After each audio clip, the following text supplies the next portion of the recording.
Saudara, firman Tuhan hari ini akan berkaitan dengan Natal dan judul khotbahnya adalah Immanuel. Oke, apa itu Immanuel? Immanuel adalah Tuhan menyertai kita. Nah, saya akan mulai dari firman Tuhan dan sejarah tentang kelahiran Yesus. Lukas 2 ayat 1 sampai 12. Pada waktu itu Kaisar Agustus mengeluarkan suatu perintah menyuruh mendaftarkan semua orang di seluruh dunia. Yang wanita?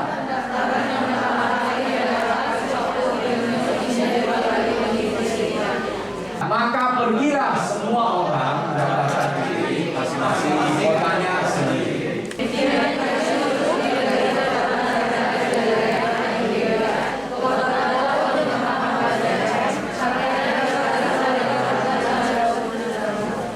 Supaya didaftarkan bersama-sama dengan Maria tunangannya yang sedang mengandung.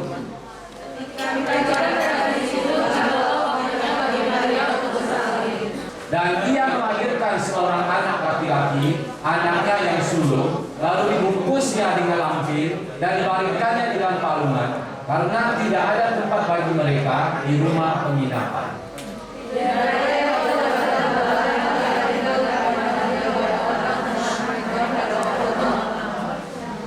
Tiba-tiba berdirilah seorang malaikat Tuhan di dekat mereka, dan kemuliaan Tuhan bersinar meliputi mereka, dan mereka sangat ketakutan.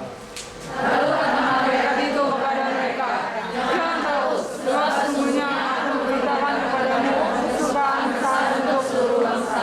Hari ini telah lahir bagimu juru selamat, yaitu Kristus Tuhan di kota Daud. Dan inilah tandanya bagimu, kamu akan menjumpai seorang bayi dibungkus dengan lampin dan terbaring di dalam palungan." Amin. Saudara, saya akan menggariskan di ayat 12 ya. Tapi saudara, saya ingin sampaikan dari awal.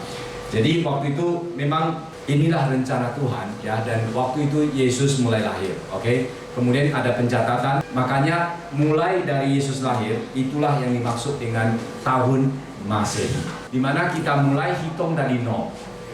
Ya kan, kalau yang kita belajar di sekolah ada tahun sebelum Masehi dan sesudah Masehi. Oke, artinya apa Pak? Sebelum Mesias dan setelah Mesias. Mesias itu adalah penyelamat. Mesias itu adalah Yesus Kristus. Kita bisa melihat betapa besarnya Tuhan merancang ini semuanya. Amin. Jadi sekarang ini kita tahun Masehi sesudah Yesus datang. Nah, kalau kita kaitan dengan perjanjian lama, ada perjanjian lama dan ada perjanjian baru. Amin. Sangat konek sekali ya saudara. Waktu Tuhan datang, waktu Yesus lahir, saudara, kita bisa melihat bahwa bagaimanapun saya percaya bahwa pada saat itu sebenarnya ada tempat bagaimanapun saudara. Nah, tapi kenapa Yesus harus lahir di kandang binatang dan kemudian ditaruh di atas palungan, di dalam palungan? Tuhan mau memberitahukan kepada kita bagaimana akhir cerita Yesus meninggal. Ketika dia lahir dan dia meninggal itu sama. Nanti kita akan lihat sama-sama saudara. Tuhan bernubuat ya, Tuhan memberitahukan kepada kita. Cuma kita yang dalam proses kita nggak bisa melihat, kita nggak sadar ya. Tapi ketika kita yang sudah melihat semua kejadiannya, kita bisa mengerti tentang hal ini ya. Bagaimana Yesus lahir, dibungkus dengan lampin, kemudian ditaruh di dalam palungan ya. Kemudian palungan itu bentuknya kayak apa? Mungkin ada gambarnya. Nah, bisa tolong tampilkan. Ini adalah palungan ya. Palungan zaman dulu itu dibikin dari batu seperti ini. Ya, dari batu. Oke. Nah, kemudian kuburan Yesus setelah mati di atas kayu salib diturunkan oleh Yusuf, kemudian dibungkus dengan kain lenan, kemudian dibaringkan di sini. Ini juga kuburan terbuat dari batu. Saudara, ini suatu nubuatan Tuhan tentang bagaimana perjalanan hidupnya Yesus. Tujuan Yesus datang ke dunia buat apa? Kita bisa melihat bahwa dua kejadian yang sama, bahwa Yesus ketika datang dibungkus dengan kain lampin, kemudian dibaringkan di palungan, dan begitu juga dia meninggal, dibungkus dengan kain lenan, kemudian dibaringkan di gua batu, dan di dalamnya dibikin kuburan seperti itu. Ini adalah rencana Tuhan untuk kita yang dikasihi oleh Tuhan. Amin. Di Markus 15 ayat 44 sampai ayat 46, Pilatus heran waktu mendengar bahwa Yesus sudah mati. Maka ia memanggil kepala pasukan dan bertanya kepadanya, apakah Yesus sudah mati? Pilatus saja heran, kenapa bisa begitu cepat? Ya, padahal orang yang disalibkan itu orang yang tidak sakit, ya. Tidak sakit, hanya disalibkan dan darahnya netes, dan sampai darahnya habis baru dia mati. Nah, Pilatus heran, kok Yesus disalibkan pagi, kok jam 3 udah beres gitu. Ya, sedangkan kiri kanannya belum, sehingga yang kiri kanan itu dipatahkan kakinya. Kenapa demikian? Karena memang nubuatan daripada nabi-nabi bahwa Yesus waktu dia disalibkan, dia meninggal, itu tidak ada satu tulang yang dipatahkan. Kemudian 45, sesudah didengarnya keterangan kepala pasukan, dia berkenan memberikan mayat itu kepada Yusuf. Yusuf pun memberi kain lenan, kemudian dia menurunkan mayat Yesus dari salib dan mengampaninya dengan kain lenan itu. Lalu ia memalingkan dia di dalam kubur yang digali di dalam bukit batu. Kemudian digulingkannya sebuah batu ke pintu kubur itu. Saudara, ini ada kesamaan antara lahir dan Yesus waktu dia meninggal. Yesus sebagai Allah yang datang menjadi manusia dengan tujuan adalah kita diselamatkan oleh Dia. Yohanes 3 ayat 16, firman Tuhan berkata bahwa begitu besar kasih Allah akan dunia ini, sehingga setiap orang yang percaya kepadanya tidak binasa, melainkan beroleh hidup yang kekal. Tuhan itu benar-benar maha pengasih, penyayang. Kita harus mengerti tentang maksud dan tujuan Tuhan. Amin. Sampai dia tahu bahwa kita semua manusia telah jatuh dalam dosa dan telah kehilangan kemuliaan Allah. Sehingga tidak ada satu yang mampu untuk bisa kembali kepada Bapa di surga dengan kekuatannya, nggak mampu. Maka Tuhan harus datang dan sebagai Allah menjadi manusia. Dan kita yang percaya kepadanya menerimanya. Yohanes 3 ayat 16, ya. Kita yang menerimanya, kita diselamatkan, diberikan hidup yang kekal. Amin. Yohanes 3 ayat 16, karena begitu besar kasih Allah akan dunia ini, sehingga Ia telah mengaruniakan anak yang tunggal, supaya setiap orang yang percaya kepadanya tidak binasa, melainkan boleh hidup yang kekal. Saudara, ini bukan sesuatu yang main-main, saudara. Ini sangat serius. Kita serius menanggapi firman Tuhan. Tuhan serius menanggapi kita. Matius 1 ayat 20 sampai 23. Tetapi ketika ini cerita tentang Yusuf, ya, bapaknya Yesus. Tetapi ketika ia mempertimbangkan maksud itu, malaikat Tuhan nampak kepadanya dalam mimpi dan berkata, Yusuf anak Daud, janganlah engkau takut mengambil Maria sebagai istrimu, sebab anak yang di dalam kandungannya adalah dari Roh Kudus. Ia akan melahirkan anak laki-laki dan engkau akan menamakan dia Yesus. Ya, engkau akan menamakan dia Yesus karena dia yang akan menyelamatkan umatnya dari dosa mereka. Hal itu terjadi supaya genaplah yang difirmankan Tuhan oleh Nabi.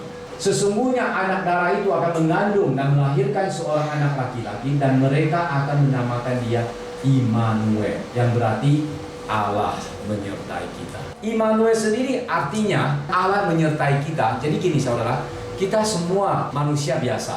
Kita bisa jatuh ke dalam dosa, kita bisa berbuat salah, tapi Tuhan Allah kita tidak pernah meninggalkan kita. Itu kasih yang begitu besar Allah dalam hidup kita. Dia tidak meninggalkan kita.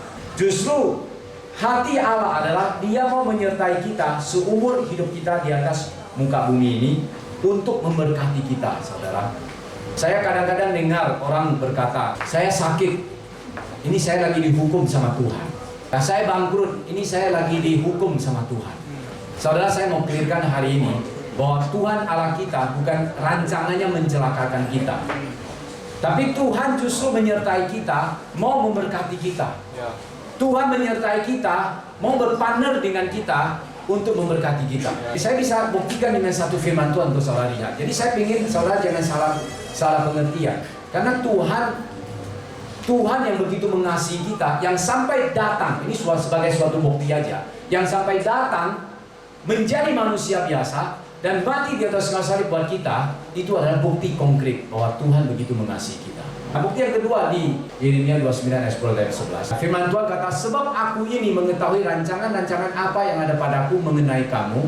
Demikianlah firman Tuhan, yaitu rancangan damai sejahtera, bukan rancangan kecelakaan, untuk memberikan kepadamu hari depan yang penuh dengan harapan. Itulah rancangan Tuhan Allah kita. Oke, karena ini penting sekali saudara terkasih dalam Tuhan. Ketika kita mindsetnya salah, maka kita akan terhukum. Tuhan ada sumber dan kita menyalahkan sumber, maka selesai itu. Jangan pernah pahit sama Tuhan. Oleh sebab itu ini perlu clear di dalam mainnya kita, ya. Sehingga kita mainnya benar, kita minta pertolongan Tuhan, Tuhan bantu kita. Rancangan Tuhan adalah rancangan masa depan yang penuh dengan harapan. Nah, Immanuel artinya Tuhan menyertai kita. Jadi Tuhan berserta dengan kita. Berarti ada dua pribadi yang menjadi satu. Ada firman Tuhan yang berkata, akulah pokok anggur. Ya, kamu yang tinggal di dalam aku di dalam kamu. Maka apa saja yang diminta, yang dilakukan berhasil. Itulah Immanuel. Ya. Tuhan tidak suka kita berjalan dengan kekuatan kita sendiri. Saudara, ini penting sekali. Ya, ini penting sekali. Tuhan tidak suka dan tidak mau kita berjalan dengan kekuatan kita sendiri. Nah, kita mesti belajar bagaimana kita mengandalkan Tuhan. Nanti saya akan sampai pada poin itu. Nah, karena Tuhan menyertai kita, berarti dua pribadi menjadi satu. Ya, dia mau kita belajar percaya kepada Dia, bergantung kepada Dia. Dia sudah begitu besar kasihnya buat kita, sampai mati buat kita, dan Dia mau berjalan bersama dengan kita. Maka kita belajar hidup untuk bergantung sama Dia. Maka kita belajar untuk hidup percaya kepada Dia. Amin. Itulah rancangan Tuhan untuk masa depan yang penuh dengan harapan buat kita. Kita bisa berjalan dalam damai sejahtera, saudara. Yohanes 9 ayat 1 dan 7. Waktu Yesus sedang lewat, Ia melihat seorang yang buta sejak lahirnya. Murid-muridnya bertanya kepadanya, Rabi, siapakah yang berbuat dosa, orang ini sendiri atau orang tuanya sehingga ia dilahirkan buta? Jawab Yesus, bukan dia dan bukan juga orang tuanya, tetapi karena pekerjaan-pekerjaan Allah harus dinyatakan di dalam Dia. Kita harus mengerjakan pekerjaan Dia yang mengutus aku. Selama masih siang akan datang malam, di mana tidak ada seorang pun yang dapat bekerja. Selama aku di dalam dunia, akulah terang dunia. Setelah Ia mengatakan semuanya itu, Ia meludah ke tanah dan mengaduk ludahnya itu dengan tanah, lalu mengoreskannya pada mata orang buta itu tadi, dan berkata kepadanya, pergilah, basuhlah dirimu dalam kolam Siloam. Siloam artinya yang diutus. Maka pergilah orang itu, ia membasuh dirinya, lalu kembali dengan matanya yang sudah melek. Saudara, kenapa ini harus dua kali terjadi, saudara? Dua hal terjadi, baru orang buta itu melek matanya. Saudara, ini ada pesan penting di dalam kejadian ini. Jadi gini, saudara, kita ini adalah manusia yang diciptakan dari debu. Kemudian ditiupkan nafasnya oleh Tuhan, lalu jadi manusia, ciptaan Tuhan. Amin. Nah, ketika orang buta ini matanya tidak bisa melihat, Tuhan mengambil tanah kembali, ya, mengoleskan ke matanya. Jadi seperempatnya dari mana, kita dari mana, seperempatnya juga dari situ bahan bakunya, kira-kira begitu. Oke, dioleskan. Nah, tapi dioleskan kan belum sembuh. Lalu Tuhan ngomong, pergi ke Siloam. Pergilah ke Siloam, basuhlah dirimu dalam kolam Siloam. Ya, pergi ke situ, basuh dalam kolam Siloam. Nah, saudara, saya ingin mengatakan pesannya begini, saudara. Manusia mengandalkan kekuatannya, dan Tuhan mengatakan kalau manusia mengandalkan kekuatannya juga dari tanah, itu tidak bisa. Tetapi manusia kekuatannya dengan yang Tuhan berikan dia karunia-Nya, kemudian dia datang ke Siloam, ke kolam Siloam. Siloam itu apa artinya? Siloam itu adalah yang diutus. Siapakah yang diutus? Yaitu Yesus sendiri. Jadi ketika dia datang kepada Yesus, maka dia sembuh. Ya, amin. Setiap Bapak Ibu Saudara yang punya masalah, datang kepada Yesus. Yesus mampu untuk menyelesaikannya. Amin. Yesus adalah Tuhan yang ajaib. Dia datang secara ajaib.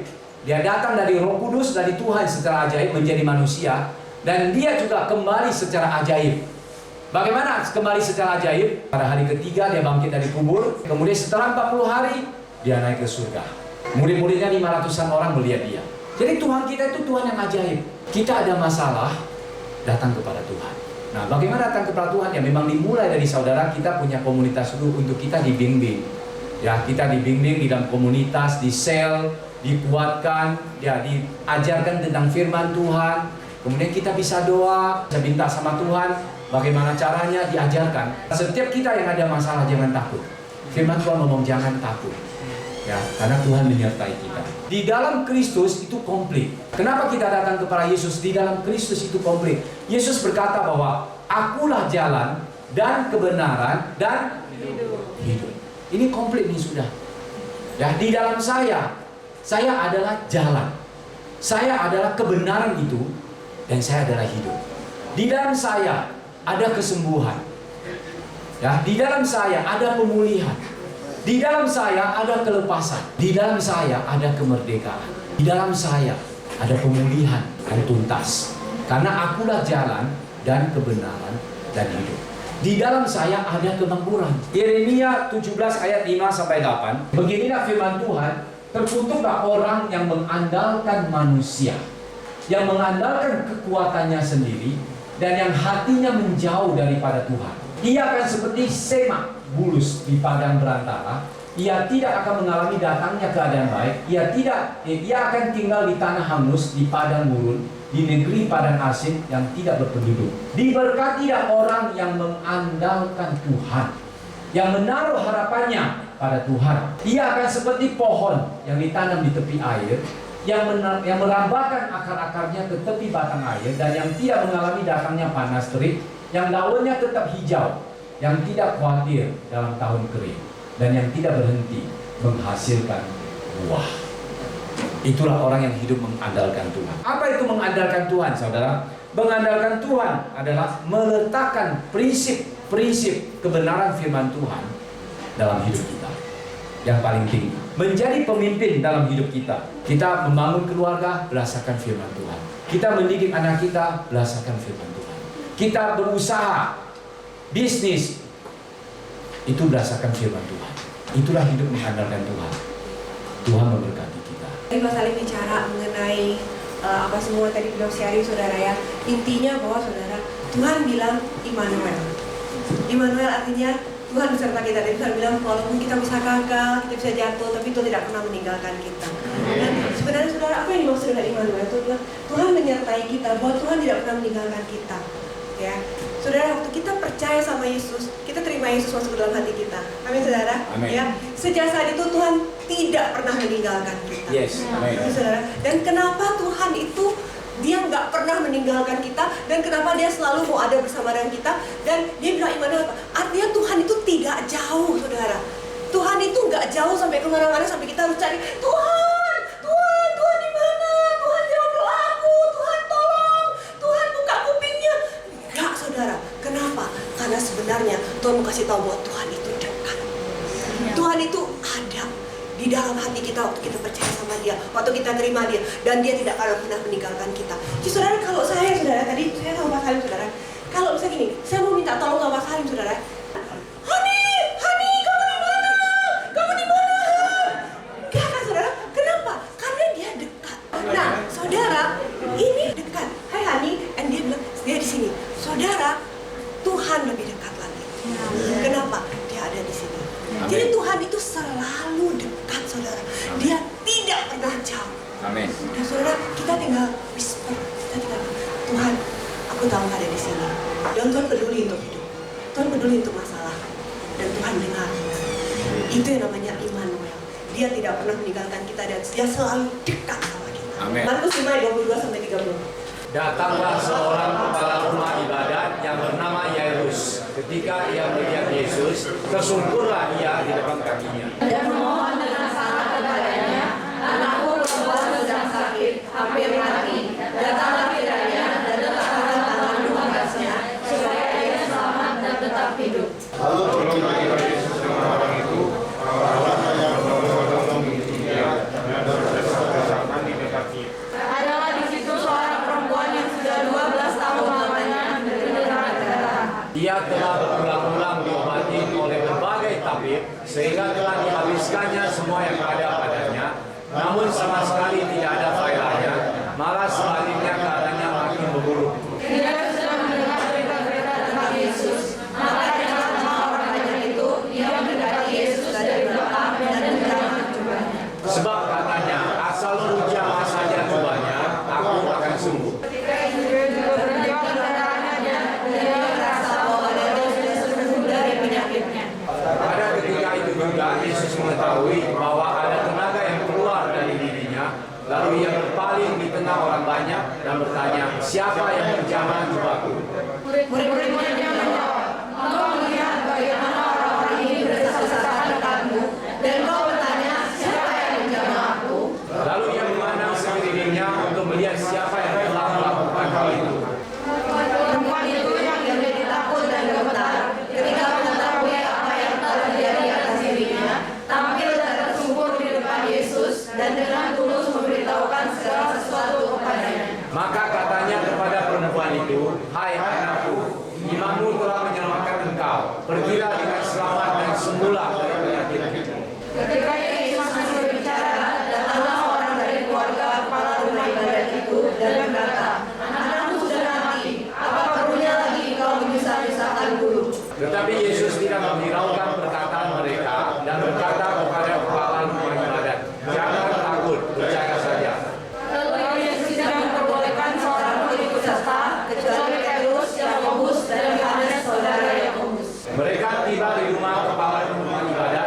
Di sana dilihatnya orang-orang ribut, menangis dan meratap dengan suara nyaring. Sesudah ia masuk, ia berkata kepada orang-orang itu, "Mengapa kamu ribut dan menangis? Anak ini tidak mati, tetapi tidur."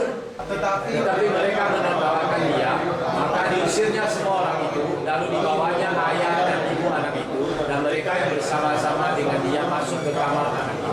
Lalu dipegangnya anak itu, katanya, "Lari kamu," yang berarti, "Hai anak, aku berkata kepadamu, bangunlah." Seketika itu juga anak itu bangkit berdiri dan berjalan, sebab umurnya sudah 12 tahun. Semua orang yang hadir sangat takjub. Ya, oke. Thank you saudara. Oke, saudara, kita lihat dua mujizat dalam satu waktu yang dekat. Ya, dua-duanya sembuh nggak saudara? Sembuh ya, amin ya saudara ya. Nah, kita mau bahas cerita ini. Ada suatu keunikan saudara. Mujizat dalam waktu dekat. Wanita itu tadi pendarahan ya. Udah berapa tahun saudara? 12 tahun. Terus gadis ini dia sakit ya tadi ya sampai mati ya. Oke ya. Oke. Berapa tadi umurnya ini? 12 tahun. Sebenarnya enggak? Ada dua angka 12 di sini. Wanita itu udah sakit 12 tahun. Yang gadis ini tadi udah umur 12 tahun. Saudara, Yesus bicara apa sih? Kok dua kali ya angka 12 ya? Saudara, 12 itu apa sih? Kalau di Alkitab kita lihat 12 ya. Ku Israel? 12. Oke. Murid Yesus? 12 juga. Benar ya? Angka 12 di Alkitab itu bicara tentang pemerintahan. Dan pemerintahan yang dimaksud adalah pemerintahan Allah yang sempurna. Oke. Nah, di sini Yesus bicara dua kali angka 12. Ya. Apa maksudnya? Bahwa waktu Yesus datang, saudara, sampai sekarang saudara, Yesus membawa pemerintahan Allah yang sempurna turun untuk gereja Tuhan. Dan itu buat siapa? Kalau Tuhan bilang itu buat gereja Tuhan, berarti itu buat siapa saudara? Buat saya dan saudara. Ya, pemerintahan Allah yang sempurna mau bertahta di mana saudara? Di kerajaan Allah mau bertahta di bumi. Itu maksudnya 12 dan 12. Bahwa itu adalah hatinya Tuhan, bahwa pemerintahan Allah yang sempurna, kemuliaan Tuhan itu harus bertahta di mana saudara? Di tadi bicara mengenai wanita. Coba tadi ayat 34. Tadi ini bicara mengenai perempuan yang pendarahan ya saudara ya. Tuhan panggil wanita ini, "Hai anakku." Ya. Bahasa Inggris ya, kalau dikata bahasa Inggris saya bilang daughter, anak perempuanku. Saudara, wanita ini sebenarnya lambang siapa? Wanita ini sebenarnya adalah lambang kita, gereja Tuhan. Tuhan panggil kita anak, amin saudara. Kita adalah anak Allah, amin. Ya, oke. Nah, wanita ini mengalami apa aja saudara? Coba. Dia mengalami apa tadi? Sakit pendarahan. Terus saking dia berobat sana, berobat sini, cari dokter sana, cari sini, segala macam dia sudah coba segala macam saudara. Akhirnya tadi Alkitab bilang dia apa saudara? Ayat 26. Jadi kondisinya tadi pertama dia sakit ya, pendarahan terus saudara ya. Saudara kebayang kalau wanita pendarahan terus ya? Saya percaya ini bukan cuma pendarahan, pasti dia juga anemia, kekurangan darah dong. Iya kan, pendarahan terus 12 tahun saudara. Dari mana darahnya? Pasti nggak cukup-cukup dong. Iya kan? Oke, pasti ini udah pendarahan dan anemia. Oke, berikutnya lihat. Dia kalau berulang kali diobatin sampai saudara lihat ya, apa? Telah dihabiskannya semua yang ada padanya. Dengan kata lain saudara, sorry to say, wanita ini apa? Bangkrut. Iya dong. Iya kan? Udah nggak punya duit. Oke. Sakit. Bangkrut. Oke, berikutnya. Saudara sini sudah dewasa ya, saudara ngerti ya. Kalau yang namanya orang pendarahan, ya, berarti wanita ini bisa subur nggak? Bisa punya keturunan nggak? Mungkin nggak wanita yang pendarahan terus nggak berhenti punya keturunan? Gak mungkin. Saudara ngerti ya, saudara dewasa, saudara tahu ya, nggak mungkin dong. Kapan masa suburnya? Wanita ini tidak bisa punya keturunan. Dan pada masa itu saudara, orang yang tidak punya keturunan, ya, itu apa? Itu dianggap najis, dianggap tuh punya cacat gitu loh. Pasti ada masalah nih, orang nggak beres nih, makanya begini, gitu ya. Kayak wanita yang berdosa yang sial gitu saudara. Itu jadi kondisi dia, saudara bayangin ya, sakit, bangkrut, ya, habis itu nggak bisa punya keturunan lagi, dihina orang. Saudara kebayang masalahnya bertubi-tubi. Dan kemudian saudara, Yesus datang. Yesus datang ke dunia, dia dengar banyak cerita tentang Yesus. Dia dengar bagaimana Yesus menyembuhkan orang kusta. Dia dengar bagaimana Yesus menyembuhkan orang mati. Dan dia dengar. Wow. Dan kemudian itu yang membuat dia berani datang sama Yesus. Saudara, saya kasih tahu. Awal mendengar tentang Yesus. Ya. Dan kemudian dia mencari Yesus. Dia cari kan? Dia cari kan saudara? Awal mendengar tentang Yesus dan kemudian mengejar Yesus adalah sumber terobosan dalam hidup kita. Amin. Yes. Amin saudara, saya ulang ya saudara ya. Mendengar tentang Yesus dan mengejar Yesus adalah awal dari terobosan hidup kita. Amin. Ini yang dilakukan wanita ini. Dia udah gak cuma dengar. Ada orang yang, kamu dengar Yesus? Iya, ya udah, be aja. Ada kan yang kayak gitu kan saudara kan? Ya udah, tantar aja. Tapi wanita ini bukan cuma mendengar tentang Yesus, dia memutuskan untuk kejar Yesus. Nah, saudara, Yesus itu perlu dikejar, saudara. Karena kalau enggak, saudara, apa yang terjadi? Tiap hari itu dunia yang kejar kita, masalah yang kejar kita. Akhirnya kita dibikin sibuk sampai akhirnya kita nggak kejar Tuhan dan kebenaran. Dan kemudian apa yang terjadi, saudara? Coba tadi kita buka ayatnya. Dia kejar Yesus, dia pegang jubahnya. Ayat 27. Dia dengar, datengin, pokoknya saya harus datang. Sudah tahu harusnya orang ini, wanita ini, dia harusnya nggak boleh keluar rumah karena dia dalam kondisi najis. Harusnya dia nggak boleh, tapi dia nggak peduli. Peduli apa kata dunia, peduli dunia mau ketawain aku kejar Yesus, aku mau kejar Yesus. Ini orang, dia melawan arus dunia untuk mendapatkan terobosan. Dan kemudian saudara, dia menjamah jubah Yesus. Oke, jubah, apa arti jubah? Yesaya 61 ayat 10. Aku bersukaria dalam Tuhan, jiwaku bersorak-sorai dalam Allahku, sebab Ia mengenakan pakaian keselamatan kepadaku dan menyelubungi aku dengan jubah kebenaran. Seperti pengantin laki-laki yang mengenakan perhiasan kepada kepala dan seperti pengantin perempuan yang memakai perhiasannya. Dan ya, dia bersuka cita di dalam Tuhan, sebab Dia mengenakan pakaian keselamatan dan apa saudara? Jubah kebenaran. Jadi yang dimaksud jubah, saudara, waktu dia pegang jubah Yesus, itu bicara apa? Dia menyentuh kebenaran Yesus. Karena Yesus adalah kebenaran dan kehidupan. Tadi Pak Salim bilang, Yesus bilang, akulah jalan dan kebenaran dan kehidupan. Amin saudara, dia menyentuh kebenaran Yesus.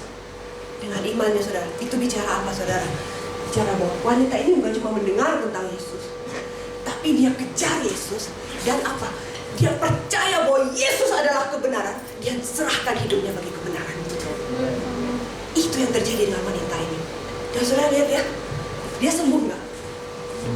Sembuh. Kenapa? Karena saudara, waktu kita kejar Yesus, kita pegang kebenarannya. Dan minggu lalu saya bicara sama saudara, kita letakkan dia menjadi yang tertinggi dalam hidup kita. Saudara, saya kasih tahu, Alkitab nggak pernah salah. Tuhan yang akan bereskan satu persatu masalah hidup kita.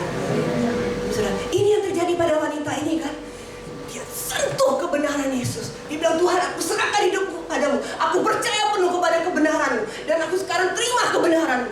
Dan apa yang terjadi? Waktu itu juga, coba kembali ke ayat yang tadi. Ayat 29. Dia sentuh kebenaran Yesus.